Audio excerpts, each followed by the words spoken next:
All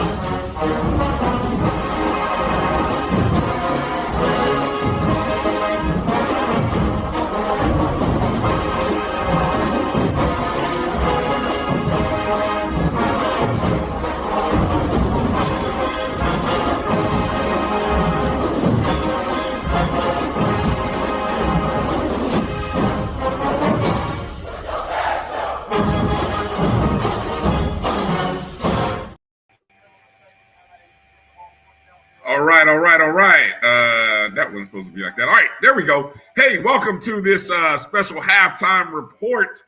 The ONG Strike Zone and the Fangs Up podcast, doing what we do, joining forces like Voltron or the Wonder Twins. Bam! Hold on, there you go, Keith. Hold on, right there. There you go, Keith. Right there. Let me get that pound up. Other hand. Wait, no, wait, what that way? All right, well, whatever. There we go. Marcus Green, Keith Hadley. Marcus, how you doing tonight? Doing good, man. Sitting here watching this game, like stressful. What could have been, what could have been. Well, what could be. What could it's be. Not over yet. Yes, exactly. Keith, how you doing tonight? How you absorbing this game so far? I mean, right now I'm good. I'm a little miffed just because it's much more winnable than I even thought. Like I knew the game was winnable, but one could argue FAMU should be up. Oh no, it'd be a good argument. Yeah, you have a good argument to that. Definitely.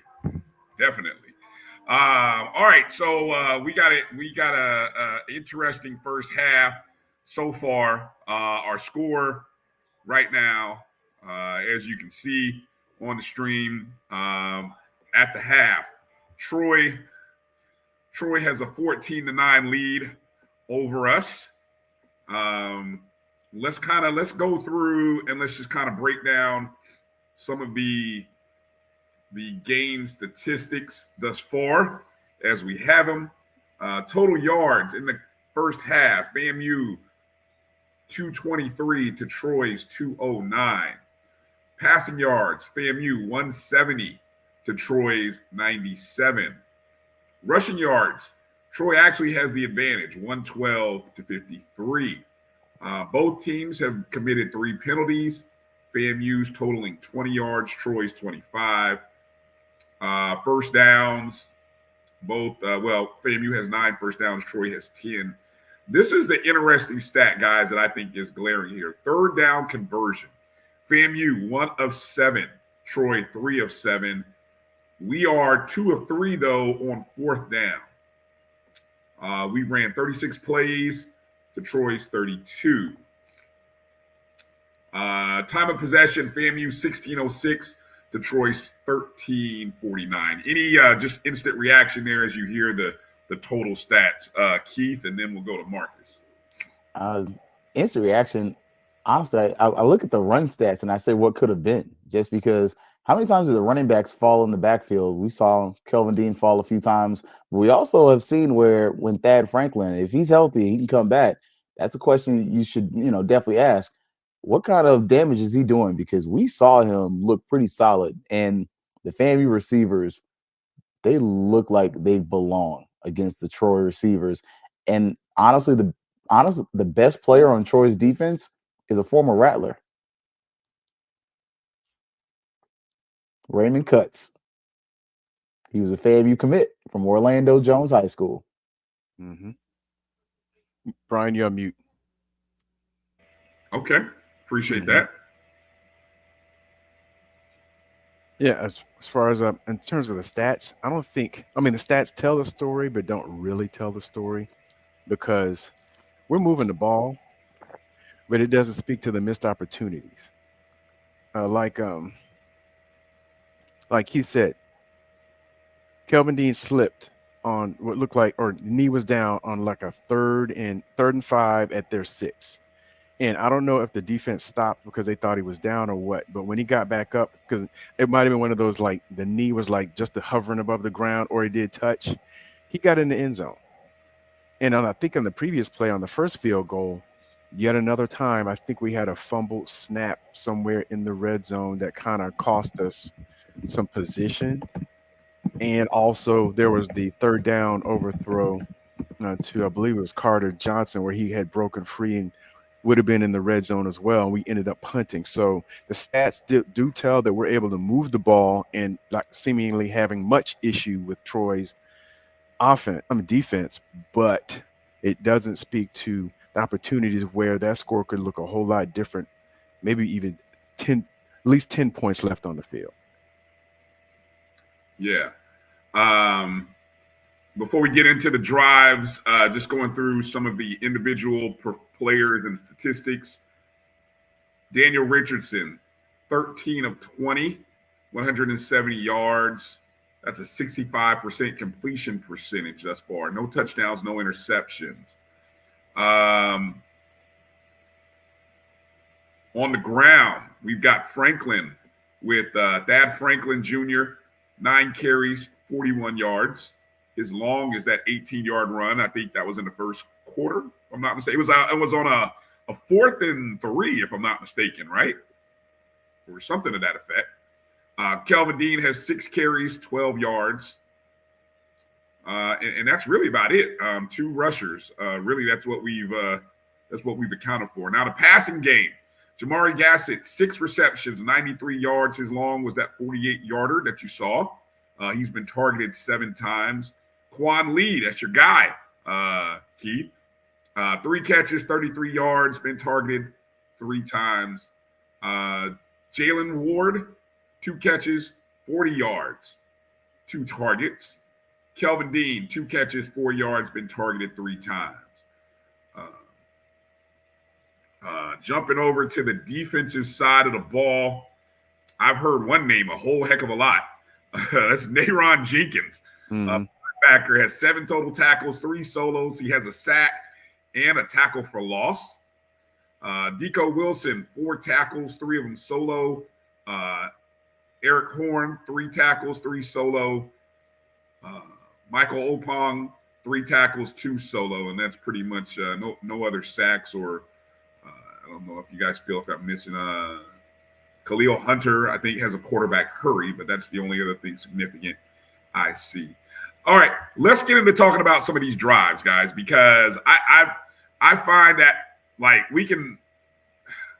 I don't want to overreact. I'm not gonna lie, I was a little nervous. That first drive where Troy got the ball to start and went 6 plays, 75 yards. And just really scored a touchdown, punched us in the mouth in 2:38. What were your thoughts there on that opening drive, Marcus and then Keith? Well, yeah, I was like, okay, well, we got our work cut out for us, but the defense stiffened up, and but after the first drive, so quickly, I was like, especially that big run, I was like, oh boy, I thought they were going to just run the ball on us, but it seemed like I don't know if their offense is out of sync, either because of their starting quarterback coming back or our defense has changed, but it seemed like they went away from the run. I thought we were going to be run heavy, see a big dose of it because it's weaknesses in the past few games. But after that, everything tightened up. We got a couple field goals and gave up a late touchdown, unfortunately, based on field position and some penalties. But yeah, I thought it was going to be a long game, but we're in it, and it's not unwinnable. What do you got? What do you got, Keith? What's your that opening drive? What's your take on that? I think you're on mute, Keith.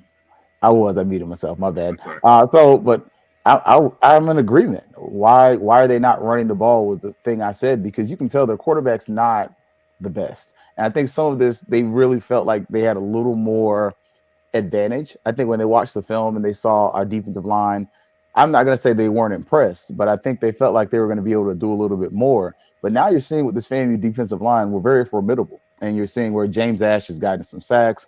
And you're also seeing in coverage, I don't think they thought the DBs were this good. Like, I think some of it, you hear some of us talk about Kendall Bowler, and it sounds like hyperbole because, we're diehards. But then you start to see on the field, Kendall almost got a pick. And they're starting to realize this FAMU team isn't as bad as they may have looked against Miami, but we're also not good enough to just sit up here and throw our guys out there. So, and the other thing is Daniel Richardson showing he's the best quarterback on the field. Like this is this is the every game except for the Miami game, he's been the best quarterback on the field.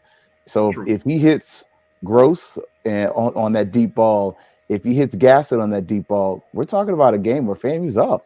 So I think they kind of got punched in the face, and they're going to try to go back to running the ball. But FAMU's defensive line is simply better than they think.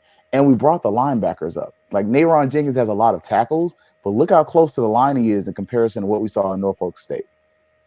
Right.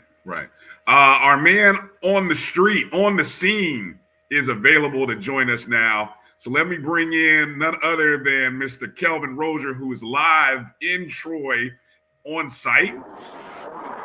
And let's see if I got him here. There he is, looking good. How you doing, Kelvin? What's going on, fellas? I'm gonna have to get this in real quick because this service out here is pretty spotty. But this is a very winnable game. A few observations from my perspective is one, Troy is very small on defense. I believe we can do pretty much anything we want to with them. We just need to open up the offense and let it go. I think we can run and pass, and we've shown that. We control most of the game, really. We've had the ball most of the first half, so there's an opportunity for us to win this game. The other thing I would say is don't kick the number 7, double team him. That's the only player they got. Take him out the game. And I think we have a real good chance. I want to give a shout out to B Starks and Sam Ditsy and Jock Meadows and Derek Singleton and about 3-4 other people who watch the show all the time. They wanted to make sure I give a shout out. So shout out to them. But man, Rattlers, we in this thing. I'm predicting it. We bringing it on. I like it. That opening drive. Any concerns with that opening drive that you saw by Troy in terms of the defense? But the defense responded. I thought even though they got punched in the mouth in that opening drive, they really settled in and did a great job after that. Yeah, the one run was again something we've seen not from this defense all year. Well, people miss gaps, and the running back kind of went in untouched. But outside of that one play, and I would say on that last drive, I think our clock management was pretty shaky on the offensive side. That gave Troy an opportunity to get a score before halftime, and then of course aided by some mistakes, 2 penalties, and so forth. But our offense responded, drove us down the field. I don't know why Coach called that timeout before the first field goal try. But we ended up making it. So we're doing what we need to do. I mean, we're playing up. We're playing the FDS program. It's a pretty good crowd here. And we're in the game. The one thing, though, when you're trying to pull upset, you can't exchange field goals and touchdowns. We got to get 6. So, but we were in position, fellas. Yeah. All right. Good stuff. Little baby said, I want to check on you. Make sure how you doing in the middle of nowhere, Kelvin. I didn't hear you. He said, how are you doing in the middle of nowhere? Why am I screaming to him? Like in that weird way? I had to get to the end of the stadium by the street. But I'm still inside the stadium to be able to get through, to be able to do this. So, and I moved right before you brought me on. I moved and it started spiraling. So I had to go back to the spot I was standing in. This is the only spot in the stadium where I can get through. All right. Well, make sure you go back to that spot after the game. All right. All right, fella. Let's go, We'll talk at you. Yes, sir. All right. Good stuff. All right, let's talk about these offensive drives because this is a big source of contention, I think, for a lot of us right now. We have had the ball 6 possessions in the first half. The first drive was a 10-play, 53-yard drive. We got all the way down to Detroit 12, end up with a field goal. And this was after giving up the touchdown. Our next offensive possession, 8 plays, 63 yards. Get all the way to Detroit 5, another field goal. The third drive is the drive that I is my head scratcher so far. 7 plays, 22 yards. We get to Detroit 28, and coach decides to go for it instead of kicking the field goal. And so we end up turning it over on downs. And so far at this point, it's a 7-6 ball game when really I thought it should have been 9-7. What was your thoughts there, Keith, on those first 3 offensive drives by FAMU?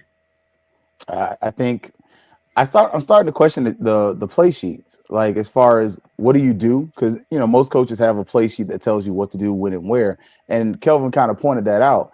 And I was wondering, 4th and 4, you got a kicker he stepped it up. At the beginning we had questions. He's consistent. Take the points, and you get the ball at half. So why don't you at least set yourself up so that worse you can at least kick that other field goal? In this case, it would have been 12-14. If you kick another field goal, it's 15-14. But you don't want to exchange field goals, but they're not matching you with touchdowns. So for me, it gets to a point of you need to score a certain amount of times per game. I think at least 85% of the time per game you need to score when you're playing a team like this. And I think if you do that, you'll win this game, because Troy's not shown that offensively that they're a juggernaut. They're average at best. That's an interesting stat. If I did let me see, what does that mean then? If in this 6 drives, what does that mean? We would have had to have scored 5 out of 6. 5 out of 6. Thank you, Marcus. And that's realistic. I mean, all of our drives, except the second to last one where we went 3 and out on our own 19, we have gotten into Troy territory.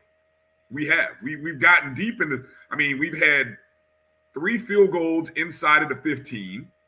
The field goal when we got we didn't go for the field goal. We got to the 28-yard line, didn't go for the field goal. I mean, missed opportunities. I mean, I love the fact that we have special teams, strong special teams, but we can't rely on special teams if we expect to beat Troy. Can't rely on it. Any other stats or anything else that you guys have been able to pull out from this first half that we have to be better at in the second half? Marcus? I would say better running the ball. And we have a plethora of wide receivers and tight ends. And the tight ends seemingly, I don't know if it had been targeted maybe a couple times, especially in the 4th down play, but they were in the first 2-3 games like our bread and butter. So I don't know if Troy's defense has maximized or focused on the tight ends to take them away, but I would say getting them involved as well to spread their defense out even more. Got to throw some more catchable balls, boss.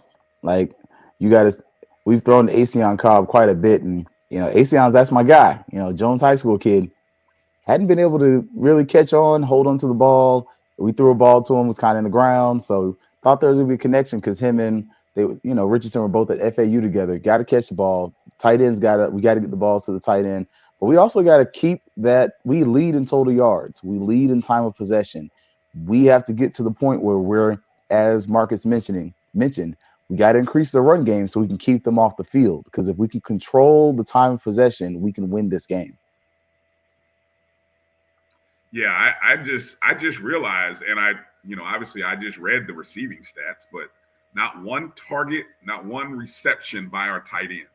And we do have the one. I mean, it's not on the stats, but I thought Carter Johnson caught the one where we came up a yard short on the 4th and 4. But they didn't give it to him? It looked like him. I don't know. Maybe I'm not seeing it. And also the announcers keep giving. I don't know if they can see the numbers. They keep calling the wrong numbers, but that might have been Johnson is 3, so maybe that 3. Johnson is 6. Number 8.